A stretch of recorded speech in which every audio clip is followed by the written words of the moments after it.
چاہے وہ خانہ کعبہ کی دیوار چومنا ہو یا مجلس حسین علیہ الصلوۃ والسلام میں آ کر کے وہاں سے تبرک جو تقسیم ہو رہا ہے وہ لینا ہو، تو ایک مستحب کام ہے۔ لیکن مستحب کام کا مطلب یہ ہے کہ اس کے اندر ثواب ہے، تو اس ثواب کو حاصل کرنے کے لیے کچھ آداب ہیں، کچھ چیزیں ہیں جس کی رعایت کرنی بہت ضروری ہے۔ اس میں سے ایک چیز یہ ہے کہ بھائی گیدرنگ ہوتی، بھیڑ ہوتی ہے، اور بھیڑ میں ہم زبردستی دھکا دیے جا رہے ہیں، لوگوں کو گھستے چلے جا رہے ہیں، کسی کا پیر دب رہا ہے، کسی کے ہماری کوہنی کسی کے سینے پر لگ رہی ہے، کسی کو چوٹ لگ رہی ہے، تو یہ یقینی طور کے اوپر یہ اچھی چیز نہیں ہے۔ ہم وہاں ثواب حاصل کرنے کے لیے جا رہے ہیں، ہم اس پاک اور مقدس چیز کو حاصل کرنے کے لیے جا رہے ہیں، طلب کرنے جا رہے ہیں جو منسوب ہے امام حسین علیہ السلام سے، تو ان چیزوں کا لحاظ رکھیں، ان چیزوں کا خیال رکھے آدمی، اور اس کے بعد سے اسے حاصل کرے تو یقینی طور کے اوپر اس کو ثواب ملے گا۔ لیکن کسی دوسرے کو پیچھے دھکا دے دینا، کسی کو چوٹ پہنچا دینا، کسی کو تکلیف پہنچا کر کے اگر اس طرح کا کام کرے گا تو ثواب کا تو پتہ نہیں، لیکن دوسرے کو تکلیف پہنچانے کا شاید خدا نخواستہ ہمارے نام اعمال میں گناہ لکھ دیا جائے۔ یہ تو ہو گئی تبرک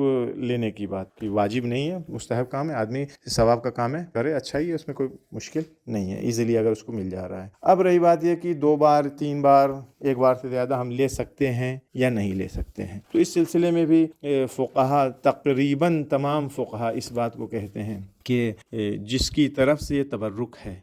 اگر وہ راضی ہے اس بات کے اوپر کہ آپ ایک بار سے زیادہ 2 بار 3 بار جتنی بار بھی چاہے لے لیں، تو کوئی مشکل نہیں ہے، آپ کے لیے جائز ہے، حلال ہے، لینا بھی جائز ہے، کھانا بھی اس کا حلال ہے۔ لیکن اگر خدا نخواستہ بانی تبرک، کیونکہ ممکن ہے بانی مجلس کوئی اور تبرک کوئی اور تقسیم کر رہا ہو، تو اگر بانی تبرک جس کی طرف سے ہے، اگر وہ اس بات سے راضی نہیں ہے تو اس صورت میں لینا بھی جائز نہیں ہے اور کھانا بھی اس کا جائز نہیں ہوگا۔ مگر یہ کہ اس نے تبرک دے دیا کہ بھئی یہ تبرک ہے، تقسیم کر دینا، یہ نہیں کہا کہ سب کو ایک ہی ایک دینا، تقسیم کر دینا، یا یہ تبرک رکھا ہے لوگ لے لیں آ کر کے، تو اس میں یہاں پہ ایسا کوئی باؤنڈیشن نہیں ہے کہ نہیں صاحب لوگ لے لیں تو ایک ہی لیں آپ۔ نارمل وے میں اس نے یہ بات کہہ دیا کہ لوگ لے لیں آ کر کے، یہاں رکھا ہوا ہے تبرک، تو لے سکتے ہیں اس صورت میں۔ لیکن امپورٹنٹ بات یہ ہے یہاں پہ کہ ہمیں اس چیز کا خیال رکھنا چاہیے کہ جس طرح سے ہم تبرک کے خواہاں ہیں، ہمیں تبرک چاہیے، اسی طرح سے یہ تبرک زیادہ سے زیادہ دوسرے لوگوں تک بھی پہنچ جائے، کیونکہ اس وقت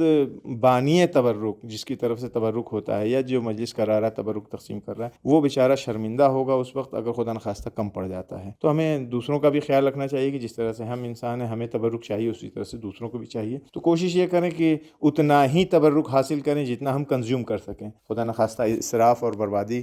کے مرحلے پر یہ بات نہ پہنچے، ورنہ ثواب کا تو نہیں پتہ لیکن گناہ یقینی طور کے اوپر ہمیں مل جائے گا۔ موفق و مؤید رہیے، خدا حافظ۔ دوستو اگر آپ نے ابھی تک ہمارے چینل کو سبسکرائب نہیں کیا ہے تو ہماری آپ سے گزارش ہے کہ آپ ہمارے چینل کو ضرور سبسکرائب کریں، ساتھ ہی ساتھ اپنے دوستوں اور دیگر مومنین کے ساتھ بھی ہمارے پروگرام کو شیئر کریں اور انہیں بتائیں کہ کس طریقے سے سبیل احکام ٹیم مومنین کے اور جوانوں کے شرعی مسائل کو حل کرنے کی کوشش کر رہی ہے۔ تو آئیں چلتے ہیں اپنے آخری سوال کی طرف۔ آخری سوال یہ کیا گیا ہے جو تقریباً بہت سے مومنین نے یہ سوال کیا تھا کہ کیا مغرب ٹائم گھر کی ساری لائٹس جلانا ضروری ہے کیا؟ آئیں جواب سنتے ہیں مولانا کا سوال۔ اہل بیت علیہ السلام نے جو آداب زندگی بیان فرمائے ہیں ان میں سے ایک یہ ہے کہ منع کیا گیا ہے کہ آپ ایسے گھر یا ایسی جگہ یا ایسے کمرے میں داخل نہ ہو کہ جہاں پر اندھیرا ہو اور تاریک۔ لہٰذا پیغمبر اکرم صلی اللہ علیہ وآلہ وسلم نے فرمایا کہ انسان کے لیے صحیح نہیں ہے ایسے گھر میں داخل ہو کہ جو تاریک ہو، مگر یہ کہ ہاتھ میں اس کے چراغ ہو یا ایسی کوئی چیز ہو کہ جس سے وہاں پر روشنائی کر سکے۔ امام باقر علیہ السلام فرماتے ہیں کہ ہر شے کا کوئی فائدہ ہے، اور نیک کام کا فائدہ یہ ہے کہ انسان جلدی سے جیسے غروب آفتاب ہو جائے تو اس چراغ کو روشن کرے۔ امام صادق سلام اللہ علیہ نے ایک طولانی حدیث میں آداب زندگی بیان فرماتے ہوئے کہتے ہیں، انسان کا غروب آفتاب سے پہلے گھر میں چراغ کا روشن کرنا فقر اور تنگ دستی کو دور کرتا ہے اور اس کے رزق میں اضافہ کرتا ہے۔ اسی طرح امام رضا علیہ السلام فرماتے ہیں، اسراج السراج قبل ان تغیب الشمس ینفی الفقر۔ غروب آفتاب سے پہلے چراغ کا روشن کرنا فقر و تنگ دستی سے نجات کا باعث ہے۔ امام علی نقی علیہ السلام نے بھی ایک حدیث میں ارشاد فرمایا کہ غروب آفتاب سے پہلے چراغ کا روشن کرنا فقر سے نجات کا باعث اور رزق و روزی میں اضافے کا سبب بنتا ہے۔ ان تمام احادیث سے یہ معلوم ہوتا ہے کہ سیرت اہل بیت اور سنت اہل بیت یہ ہے کہ غروب آفتاب سے پہلے چراغ روشن کیا جائے تاکہ انسان کی زندگی رزق و روزی میں اضافہ ہو اور فقر اور تنگ دستی سے نجات ملے۔ لیکن کسی بھی روایت میں یہ بیان نہیں کیا گیا کہ گھر میں جتنی لائٹیں ہوں سب کھول دی جائیں، بلکہ اگر ایک لائٹ اور جتنی ضرورت ہو آپ کو کمرے میں یا گھر میں، اس کے مطابق جتنی ضرورت ہو اگر لائٹ کو روشن کر دیا جائے تو یہ کافی ہے، اور یہ سیرت اہل بیت علیہ السلام کے اوپر عمل کرنا ہے۔ خداوند عالم محبین اہل بیت علیہ السلام کو فقر و تنگ دستی سے نجات دے اور ان کے رزق و روزی میں اضافہ فرمائے۔ قمر در اقرب میں کون کون سے کام انجام دینا صحیح نہیں ہے؟ اگر بڑے بھائی کی شادی نہیں ہوئی ہے تو کیا چھوٹی بہن کی شادی کے لیے والد صاحب منع کر سکتے ہیں کیا؟ اگر ہم سے قرآن پڑھنے میں کوئی غلطی ہو جائے تو ایسی صورت میں کیا اس کا گناہ بھی ہمارے نام اعمال میں لکھا جائے گا؟ آئیں ان سوالات کے جوابات جانتے ہیں اس ویڈیو میں۔